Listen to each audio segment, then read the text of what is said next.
Good morning to all of you, beta. Good morning, sir. Good morning, sir. Good morning, sir. Good morning, good morning. बेटा आवाज आवाज आ रही है सही? Yes, sir. Yes, sir. चलिए, तो कल हो रहा था हम लोगों का बफर सोल्यूशन, हम लोगों ने देखा था।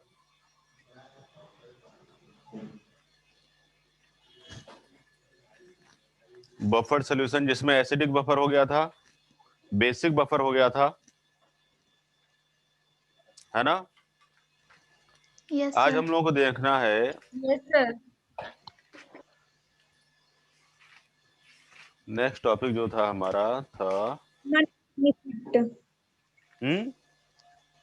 Common ion effect. हाँ, कॉमन आयन इफेक्ट।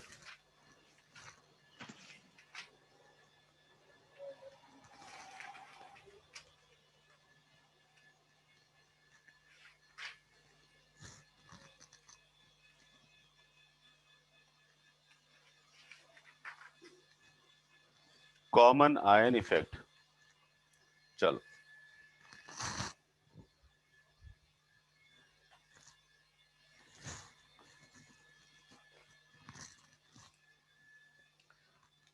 देखिए, कॉमन आयन इफेक्ट, जैसे कि नाम से पता चल रहा है, ये कुछ ऐसा है जिसमें एक जैसे अगर आयन आ जाते हैं तो उस आयन की वजह से कुछ होता होगा, यही पता चल रहा है इसमें, है ना? अब क्या होता है इसमें देखो, Yes, sir.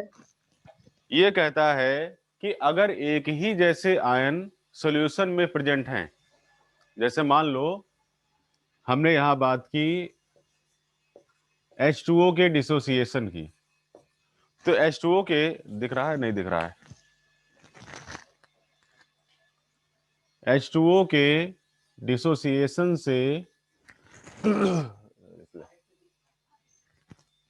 रिफ्लेक्शन आ जाती है इसमें।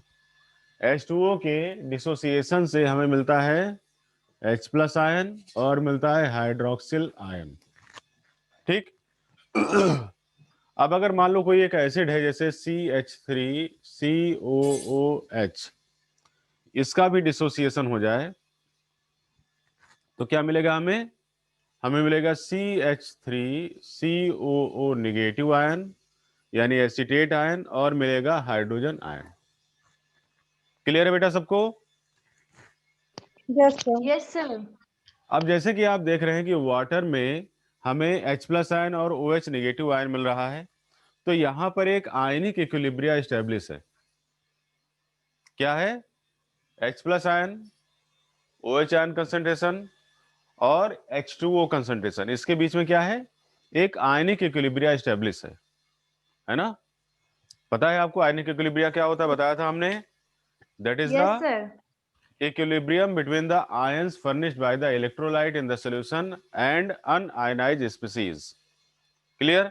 लेकिन जैसे ही इसके अंदर हमने CH3COOH यानी एसिटिक एसिड डाला, इसने भी H+ आयन प्रोड्यूस करना शुरू कर दिया। ठीक? तो क्या होगा? एक जैसे आयन ही वहां पर सोल्यूशन में ज्यादा होने लगे। तो अब इसके वजह से इसका इक्विलिब्रियम डिस्टर्ब हो जाएगा। डिस्टर्ब हो जाएगा ना? Yes, sir. तो Yes, अब sir. लग जाएगा ली चैटरलीज प्रिंसिपल। ली चैटरली प्रिंसिपल कहता है कि अगर इक्विलिब्रियम किसी भी वजह से डिस्टर्ब होता है, किसी भी फैक्टर की वजह से, तो हमारी रिएक्शन उस डायरेक्शन में जाएगी जिससे कि फिर से इक्विलिब्रियम को स्टैब्लिश किया जा सके। यानी कि फिर से इसके बीच में इक्विलिब्रियम स्टैब्लिश करने के लिए इसका डिसोसिएशन क्या कर दिया जाएगा? सप्रेस कर दिया जाएगा। क्या कर दिया जाएगा? सप्रेस कर दिया Suppressed. जाएगा। इसी को बोलते हैं कॉमन आयन इफेक्ट। क्या कहते हैं इसे हम? Common ion effect. क्लियर हुआ सबको? जो ना समझ आया बताइए, फिर से बताएं। बोलो। Yes, sir. आ गया? सर हाँ बोलो। सर एक बार फिर से रिपीट कर दीजिए। अच्छा, फिर से सुन लो। हमने अभी बताया कि H2O के डिसोसिएशन से H+ आयन और OH नेगेटिव आयन यानी कि हाइड्रोक्सिल आयन सॉल्यूशन के अंदर रहते हैं और इनके बीच में एक आयनिक इक्विलिब्रिया एस्टेब्लिश रहता है। ठीक? लेकिन अगर इसमें हम एसिटिक एसिड डिसॉल्व कर देते हैं तो ये भी H+ आयन रिलीज करता है। इसकी वजह से H+ आयन का कंसंट्रेशन सॉल्यूशन में बढ़ जाता है। ठीक? अब according to Le Chatelier's principle, चूंकि इक्विलिब्रियम डिस्टर्ब हुआ किसकी वजह से? H+ आयन के ज्यादा होने की वजह से, तो रिएक्शन हमारी उस डायरेक्शन में जाएगी जिससे कि H+ आयन कम हो जाए। और वो तरीका क्या है? कि इसके डिसोसिएशन को रोक दिया जाए या कम कर दिया जाए। ठीक? तो इसका मतलब क्या हुआ कि H+ आयन की अधिकता की वजह से, कॉमन आयन ज्यादा होने की वजह से इसका डिसोसिएशन कम हो जाएगा। इसी को बोलते हैं common ion effect. Okay sir. चलो लिखो इसके बारे में। The suppression in the suppression in the suppression in the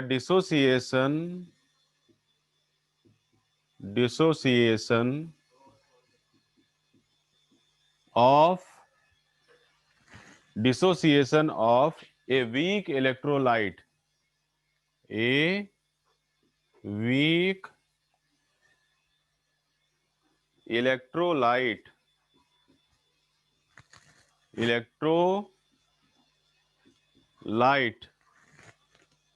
ठीक, by the addition of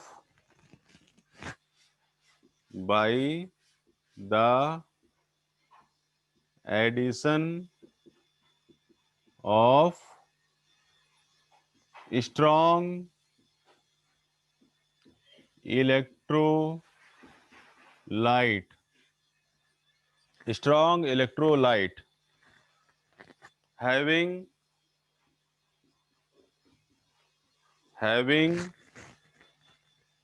a common ion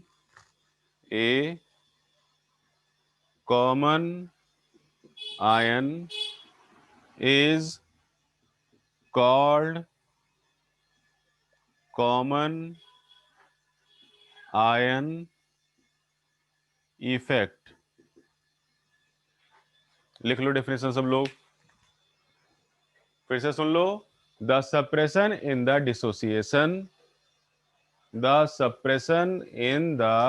dissociation of a weak electrolyte by the addition of strong electrolyte having a common ion is called common ion effect. Is called common ion effect.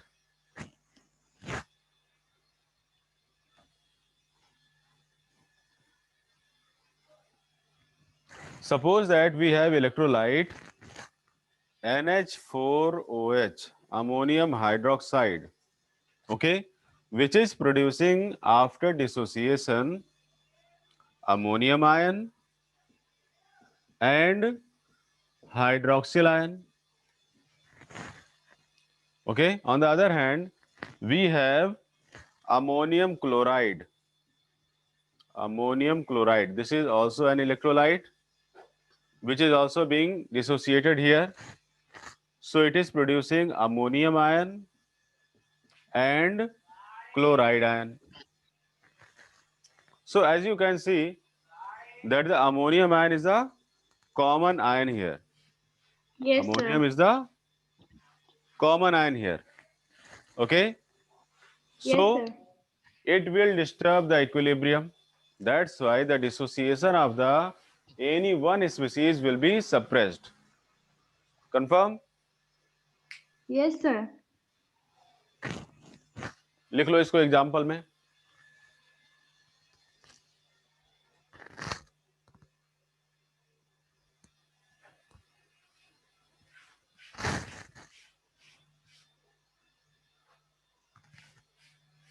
हो गया बेटा, लिख लिया सभी ने? Yes, sir. I write. Okay, that's good.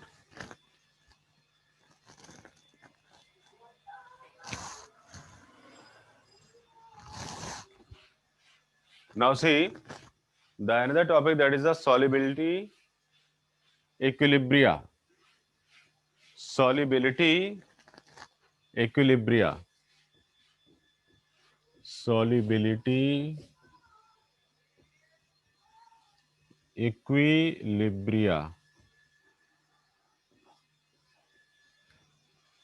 Solubility equilibria.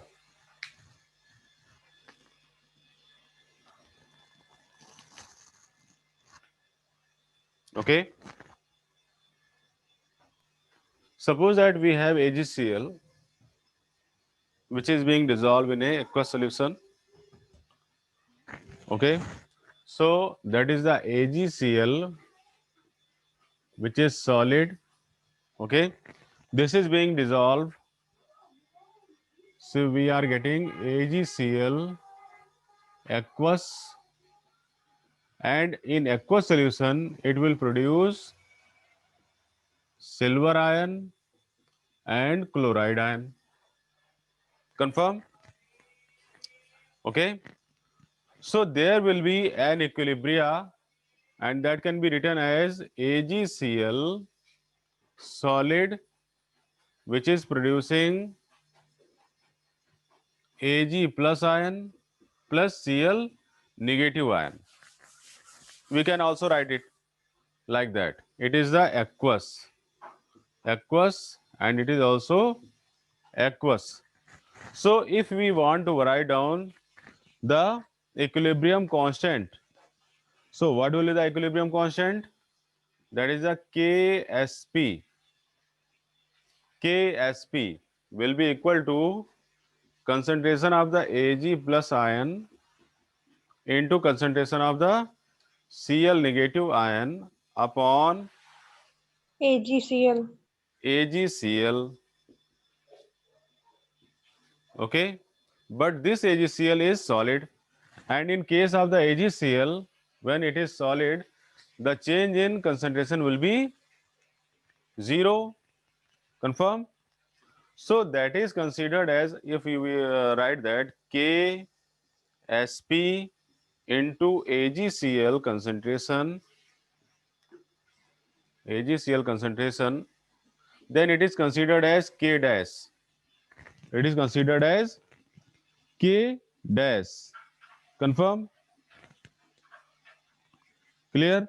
So we can write down there Ksp will be equal to this only. Okay? It means that Ksp is equal to concentration of the Ag ion upon concentration of Cl negative ion upon K dash,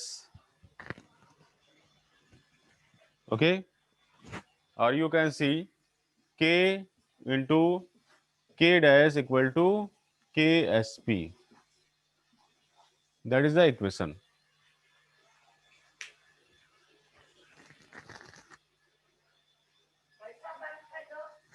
अच्छा अच्छा, पानी बंद कर दो भाई। हाँ,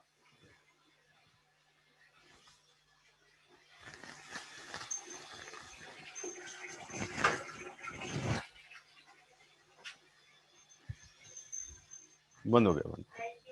okay,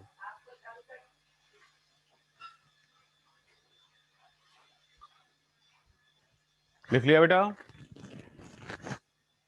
Yes, Yes, sir. sir.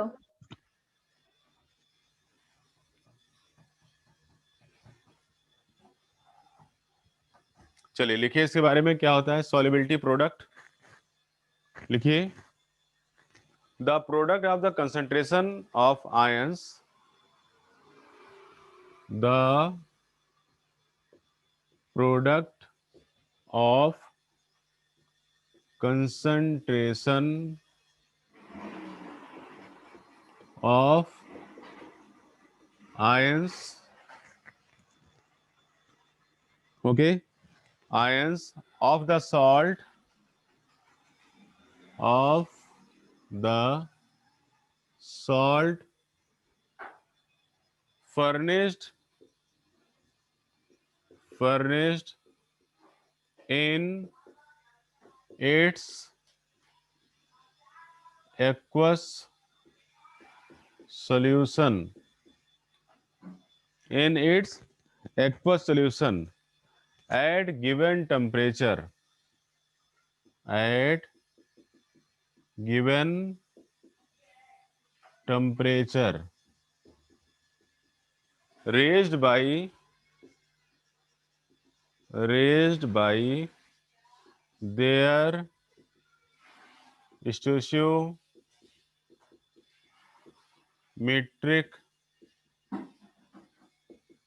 coefficient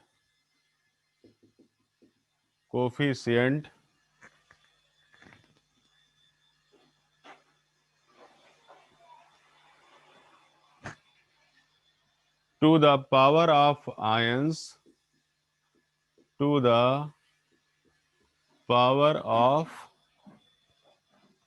ions produced by the dissociation, produced by dissociation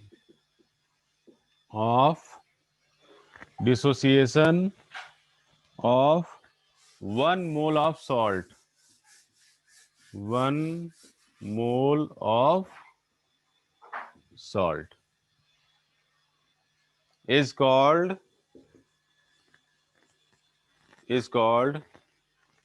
solubility product। Okay बेटा, फिर से सुन लीजिए, the product of the concentration of ions of the salt furnished in its aqueous solution at given temperature, raised by their stoichiometric coefficient to the power of ions produced by dissociation of 1 mole of the salt is called solubility product, KSP। solubility product मतलब क्या हो गया? KSP।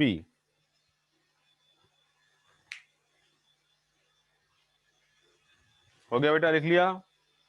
Yes, sir. Yes, sir. Yes, sir. I have written. Okay, that's good. Now write down some important fact sir regarding इसको एक बार समझा KSP। दीजिए, क्या हुआ बेटा? समझा दीजिए सर एक बार। देखो ये क्या बता रहा है, जैसे कि अभी हमने बताया कि हमने एक सॉल्ट लिया AgCl, ओके, तो अगर AgCl का जो कि सॉलिड होगा, सॉल्ट है तो कैसा होगा? सॉलिड होगा। ओके, तो अगर इसका हम Yes, एक्वस sir. सोल्यूशन बनाएंगे तो एक्वस सोल्यूशन में क्या आ जाएगा, AgCl एक्वस फॉर्म में, और एक्वस फॉर्म में आने के बाद में ये डिसोसिएट हो जाएगा Ag Ag plus plus Cl ion minus. और Cl नेगेटिव आयन में। क्लियर? तो अगर इसके लिए हम Yes. इक्विलिब्रियम कांस्टेंट की वैल्यू लिखना चाहें, यानी कि K लिखना चाहें, तो K will be equal to क्या हो जाएगा, concentration of Ag plus ion Ag into plus concentration ion of, plus Cl minus ion AgCl। हाँ प्लस नहीं आएगा, इनटू आएगा। हाँ हाँ सर। Yes, sir. ठीक है, दोनों का प्रोडक्ट होगा। लेकिन अगर यहां पर मान लो ये जो है ये 2AgCl होता तो ये कितना आता, 2Ag प्लस आयन आता और 2Cl नेगेटिव आयन आता। Yes sir. यानी कि हमको क्या करना पड़ता, इसकी कंसंट्रेशन को रेज करना पड़ता बाय देयर स्टोइचियोमेट्रिक कोफिशिएंट। ये इस तरीके से, जो कि यहां लिखा हुआ है, Yes, देखो sir. क्या लिखा है, raised by their stoichiometric coefficient. Okay, किसके Yes, raise, sir. To the power of ions produced by the dissociation, जो कि आयंस यहां प्रोड्यूस हुए हैं उनके डिसोसिएशन से। किसके डिसोसिएशन से, 1 mole of salt, 1 mole salt में। क्लियर? तो इसी को हम बोलते हैं KSP। क्या बोला जाता है इसको, KSP। ठीक, अब इसके कुछ इंपॉर्टेंट फैक्टर्स हैं जिसको हम लोग डिस्कस करने जा रहे हैं।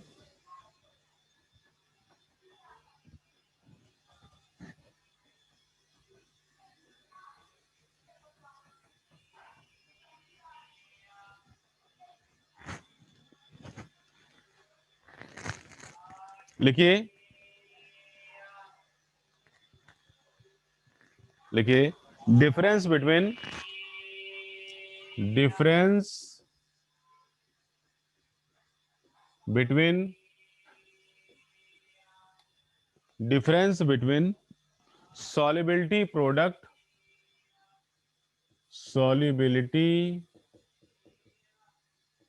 product and ionic product, ionic product, ionic product और सॉल्युबिलिटी प्रोडक्ट में डिफरेंस क्या होता है। दो कॉलम बना लीजिए, एक तरफ लिख लीजिए सॉल्युबिलिटी प्रोडक्ट और दूसरी तरफ लिख लीजिए आयनिक प्रोडक्ट। अब पहला पॉइंट लिखिए सॉल्युबिलिटी प्रोडक्ट में, लिखिए it is the product of, it is the product of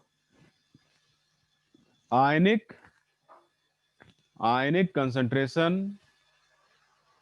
in saturated solution, in saturated solution। लिख लिया बेटा इसको। अब आयनिक प्रोडक्ट में लिखिए पहला पॉइंट, आयनिक प्रोडक्ट में लिखिए it is the product of the ionic concentration, it is the product of ionic concentration at any concentration of the solution, at any concentration of the solution। ये सैचुरेटेड, ये saturation पर है और ये किसी भी कंसंट्रेशन पर क्या है, उनका आयनिक कंसंट्रेशन का प्रोडक्ट है। Sir any product, any concentration of the solution, किसी भी यस कंसंट्रेशन पर सर। है ये। ठीक, यस सर। सेकंड पॉइंट लिखिए बेटा, सॉल्युबिलिटी प्रोडक्ट में लिखिए it is applicable only for, it is applicable only for saturated solution, saturated solution। केवल सैचुरेटेड सॉल्यूशन के लिए ही सॉल्युबिलिटी प्रोडक्ट होता है। आयनिक प्रोडक्ट में लिखिए बेटा, आयनिक प्रोडक्ट में लिखिए it is sir all types of, हाँ, it is applicable for all type of solutions, all type of solutions.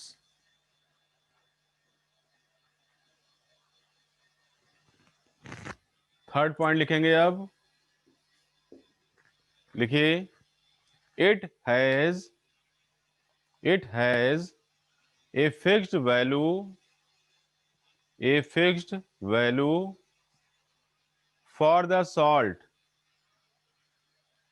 Salt bracket में electrolyte at constant temperature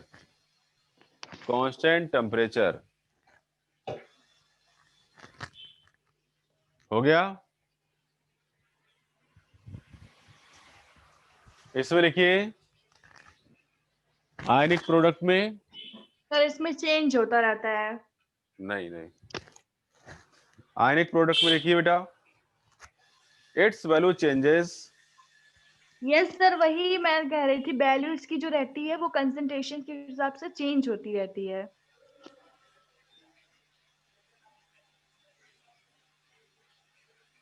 sir the value gives changes लिख with लिया बेटा, concentration. It's value changes with the change in concentration, yes sir. With the change in concentration of ions. Ionic product की value जो होती है वो ions के concentration change होने के साथ साथ चेंज होती जाती है। हो गया बेटा, लिख लिया? Yes sir. Hello, Yes, yes sir. Sir, I have written.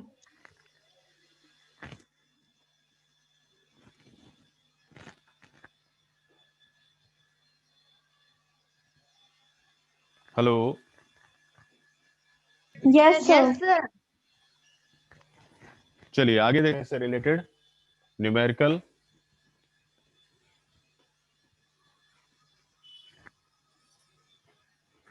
Numerical problem इससे रिलेटेड।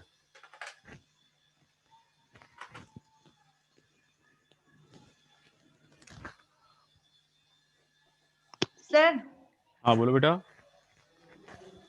सर एक बार बफर सॉल्यूशन बता दीजिए सर, कल हम एब्सेंट थे जब आप शाम को क्लास लिए थे तो। बेटा बफर सोल्यूशन हमने बताया था, एक ऐसा सोल्यूशन होता है बफर सोल्यूशन जिसमें थोड़ा सा एसिड या थोड़ा बेस डालने पर उसके पीएच में कोई फर्क नहीं पड़ता। Okay, the buffer solution are such solutions which does not show change in their pH by adding small amount of the acid or base। ठीक, ये बफर सॉल्यूशन हमने दो तरीके के बताए थे, एक तो सिंपल बफर और दूसरा मिक्स्ड बफर। Okay sir. एक सिंपल बफर था और एक मिक्स बफर था। ठीक, ये रिकॉर्डिंग होगी शायद हमारे पास, तो हम भेज देंगे आपको, है ना, चैनल पर डाल देंगे। तो देखो बफर सॉल्यूशन में बताया कि ये कितने टाइप के होंगे, दो टाइप के होंगे। एक तो हो गया सिंपल बफर और दूसरा हो गया मिक्स बफर। ठीक, सिंपल बफर में ये मिक्सचर होता है स्ट्रॉन्ग एसिड और स्ट्रॉन्ग बेस का। ठीक, जबकि जो मिक्स बफर होता है वो एसिडिक बफर भी हो सकता है और बेसिक बफर भी हो सकता है। अगर एसिडिक बफर होगा so that will be mixture of the strong acid along with its salt with weak base। ठीक, और अगर वो Sir, बेसिक बफर यस होगा, सर, अगर वो बेसिक बफर होगा तो बेसिक बफर क्या तो होगा? वीक हो जाएगा। हाँ, वहां पर हो जाएगा weak. Weak base with its salt with strong acid. ठीक, क्लियर? Yes sir. तो ये आपके बफर सोल्यूशन थे। अब न्यूमेरिकल देखो, इसमें जो हम बताने जा रहे थे, इसमें कह रहा है the solubility of AgCl in water. इसमें कई टाइप के क्वेश्चन बनते हैं इस चैप्टर में, इसलिए अलग अलग टॉपिक से रिलेटेड जो क्वेश्चन बन सकते हैं वो आपको हम कराते जा रहे हैं साथ साथ। Water at 298 kelvin is 1.86 sorry 1.06 into 10 to power -5 मोल पर लीटर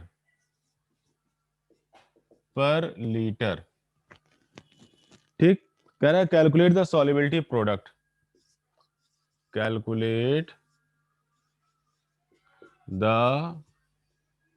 सॉल्युबिलिटी प्रोडक्ट।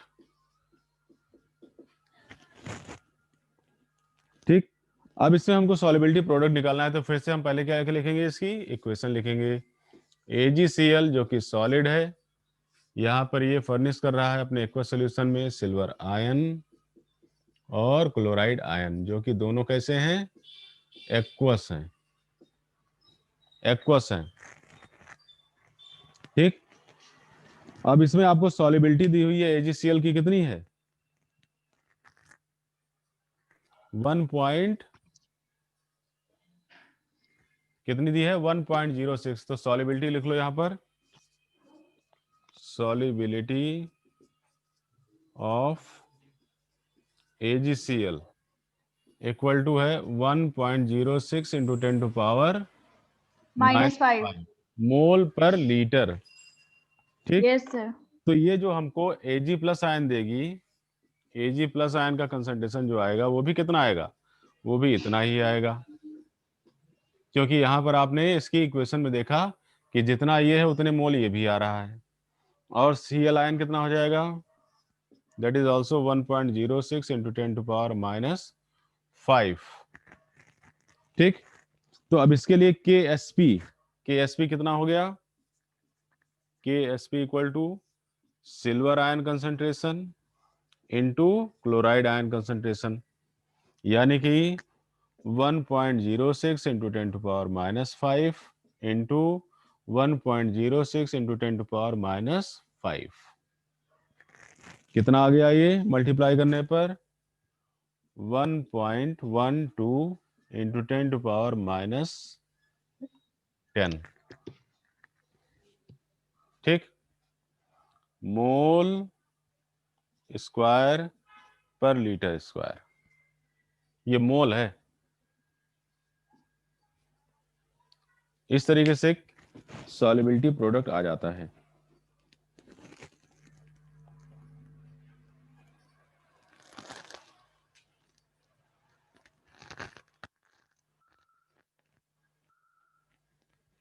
हो गया बेटा, यस सर। Yes sir. अब देख लेते हैं हम लोग relation between the solubility and the solubility product.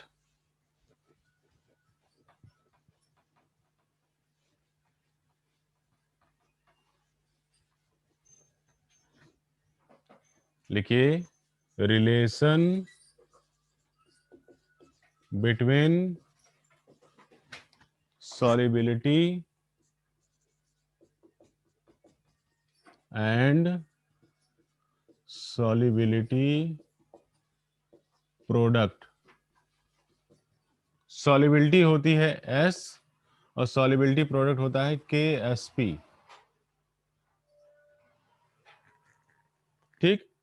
अब जैसे अगर हमारे पास XA और YB ये कोई एक सॉल्ट है,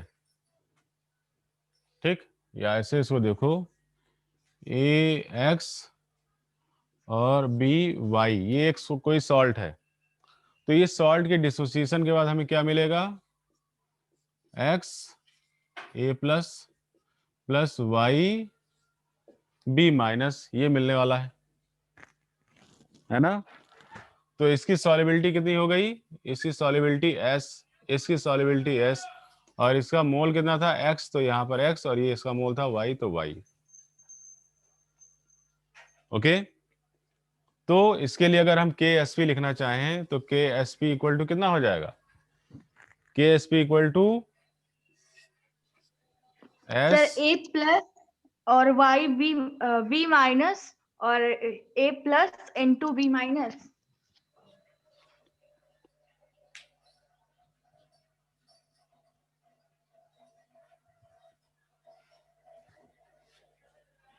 बल्कि x और ये y। भाई इसकी सॉलिबिलिटी कितनी हुई कि पावर x, क्योंकि हमने इसके कितने मोल्स लिए थे, x मोल लिए थे। ऐसे ही ये कितना था, YS, ठीक, और इसमें हमने इसकी पावर कितनी ली थी, y ली थी। समझ आया बेटा? सर हाँ बोलो बेटा। सर हाँ सर अगर a प्लस और b माइनस लिख दे तो? A प्लस और B माइनस इसलिए नहीं लिख रहे हैं क्योंकि कितने आयंस फर्निश किए इतने इसने, वही इसकी सॉलिबिलिटी है। Yes sir. ठीक, तो अल्टीमेटली हम कह सकते हैं क्या हो गया, solubility x plus Y.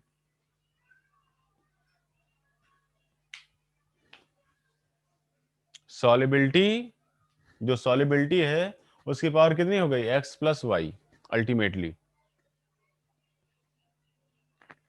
Sir हाँ बोलो बेटा। सर एस किसी भी इक्वेशन में नहीं चेंज होगा ना, सिर्फ एक्स एंड वाई की वैल्यू चेंज होगी। हाँ एक क्वेश्चन देख लेते हैं इस पर ना, कंफ्यूजन दूर हो जाएगा। इस पर देखो न्यूमेरिकल देखो कैसे आएगा, ये 12th में भी आता है कभी कभी। न्यूमेरिकल है pH value of A saturated solution of BaOH whole twice barium hydroxide is 12 करा calculate the solubility product, calculate the KSP calculate करना है इसके लिए। ठीक, तो इसको हम कैसे निकालेंगे, अब देखो यहां पर इसका pH कितना है, pH equal to 12, pH equal to 12, और pH क्या होता है, pH is the hydrogen ion concentration. इससे मतलब हाइड्रोजन आयन कंसंट्रेशन कितना हो गया, OH H plus 10 to power minus 12। Okay, और आप जानते हैं कि OH concentration into H plus concentration equal to होता है KW। तो OH कंसंट्रेशन कितना आ गया,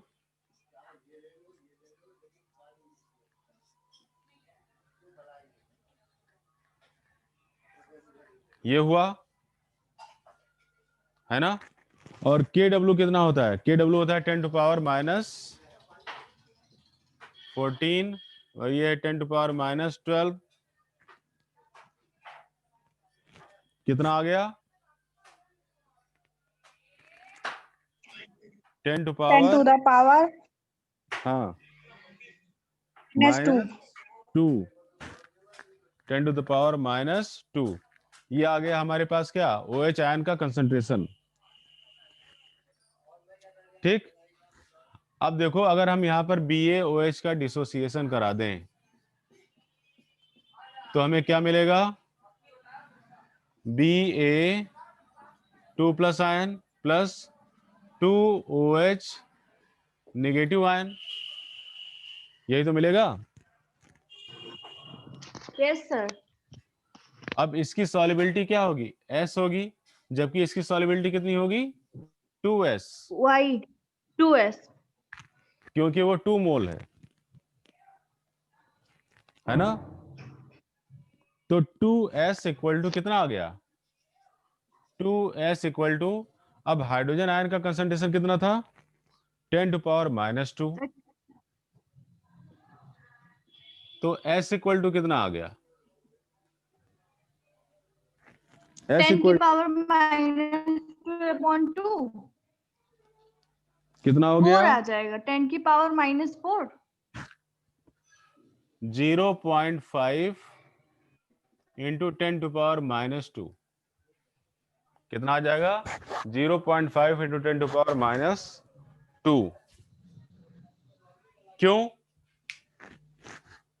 भाई, इसका हाफ ही तो किया आपने, तो 10 की पावर -2 का हाफ थोड़ी ना होगा, 1 का हाफ होगा ना। नहीं ओके समझ सर, आया? नहीं समझ आया? आ गया सर। आ गया। तो अब देखो के एस पी इक्वल टू क्या होगा, K S P equal to S into S into और क्या था, 2s का 2s whole square, s into तो 2s का होल स्क्वायर। देखो फिर s सर इसके कितने मोल हैं, 1,